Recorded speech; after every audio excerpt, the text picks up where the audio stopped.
اعوذ باللہ من الشیطان الرجیم بسم اللہ الرحمن الرحیم۔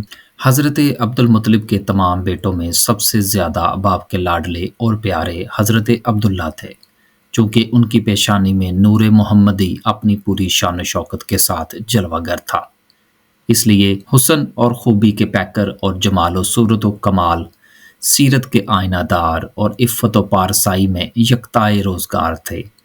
قبیلہ قریش کی تمام حسین عورتیں ان کے حسن و جمال پر فدا تھیں اور ان سے شادی کی خواہش مند تھیں، مگر عبد المطلب ان کے لیے ایک ایسی عورت کی تلاش میں تھے جو حسن و جمال کے ساتھ ساتھ حسب و نسب اور شرافت و عفت و پارسائی میں بھی ممتاز ہو۔ عجیب اتفاق کہ ایک دن حضرت عبداللہ شکار کے لیے جنگل میں تشریف لے گئے۔ ملک شام کے یہودی چند علامتوں سے پہچان گئے کہ نبی آخر الزماں کے والد ماجد یہی ہیں، چنانچہ ان یہودیوں نے حضرت عبداللہ کو قتل کرنے کی کوشش کی۔ اس مرتبہ بھی یہودیوں کی ایک بہت بڑی جماعت مسلح ہو کر اس نیت سے جنگل میں گئی کہ حضرت عبداللہ کو تنہائی میں دھوکے سے قتل کر دیا جائے، مگر اللہ تعالیٰ نے اس مرتبہ بھی اپنے فضل و کرم سے بچا لیا۔ عالم غیب سے چند ایسے سوار نمودار ہوئے جو اس دنیا کے لوگوں سے کوئی مشابہت ہی نہیں رکھتے تھے۔ ان سواروں نے آ کر یہودیوں کو مار بھگایا اور حضرت عبداللہ کو بحفاظت ان کے مکان تک پہنچا دیا۔ وہب بن مناف بھی اس دن جنگل میں تھے اور انہوں نے اپنی آنکھوں سے یہ سب کچھ دیکھا، اس لیے ان کو حضرت عبداللہ سے بے انتہا محبت اور عقیدت پیدا ہو گئی، اور گھر آ کر یہ عزم کر لیا کہ میں اپنی نور نظر حضرت آمنہ کی شادی حضرت عبداللہ ہی سے کروں گا۔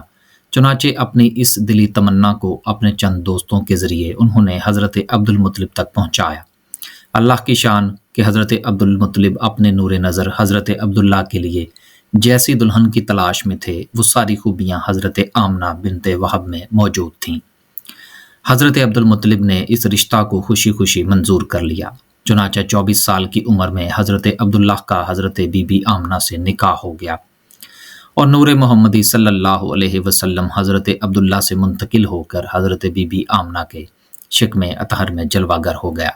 اور جب حملے شریف کو 2 مہینے پورے ہو گئے تو حضرت عبد المطلب نے حضرت عبداللہ کو کھجوریں لینے کے لیے مدینے بھیجا۔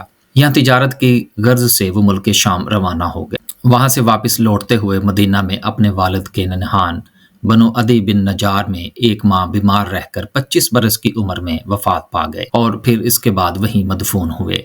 ایک روز حضرت عبد المطلب خانہ کعبہ میں حجر اسود کے پاس بیٹھے ہوئے تھے، ایسے میں ان کے پاس نجران کے عیسائی آ گئے۔ ان میں ایک پادری بھی تھا۔ اس پادری نے حضرت عبد المطلب سے کہا، ہماری کتابوں میں ایک ایسے نبی کی علامات ہیں جو اسماعیل علیہ السلام کی اولاد میں ہونا باقی ہیں۔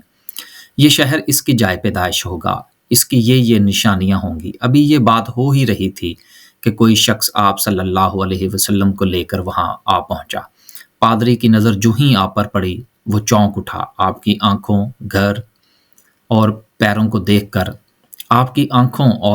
دیکھ کر وہ چلا اٹھا، وہ نبی یہی ہیں، یہ تمہارے کیا لگتے ہیں؟ حضرت عبد المطلب بولے، یہ میرے بیٹے ہیں۔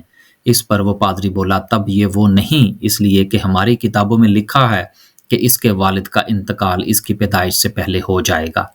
یہ سن کر حضرت عبد المطلب بولے، یہ دراصل میرا پوتا ہے، اور اس کے باپ کا انتقال اس وقت ہو گیا تھا جب یہ پیدا بھی نہیں ہوا تھا۔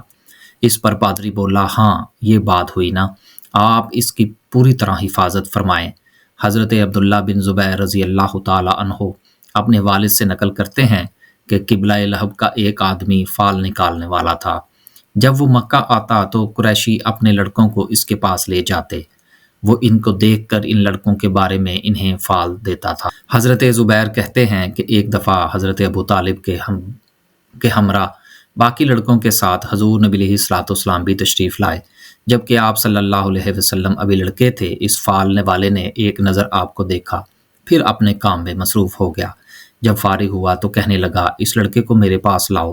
جب حضرت ابو طالب نے اس کے حرص کو دیکھا تو آپ صلی اللہ علیہ وسلم کو ادھر ادھر کر دیا۔ وہ فال والا پکارنے لگا، تم ہلاک ہو جاؤ، اس لڑکے کو میرے پاس لے آؤ جسے میں نے ابھی دیکھا تھا۔ اللہ کی قسم اس لڑکے کی شان عظیم ہے۔ حضرت ابو طالب حضور نبی علیہ الصلوۃ والسلام کو لے کر وہاں سے چلے گئے۔ یقیناً ہمارے نبی کی شان ہی نرالی ہے۔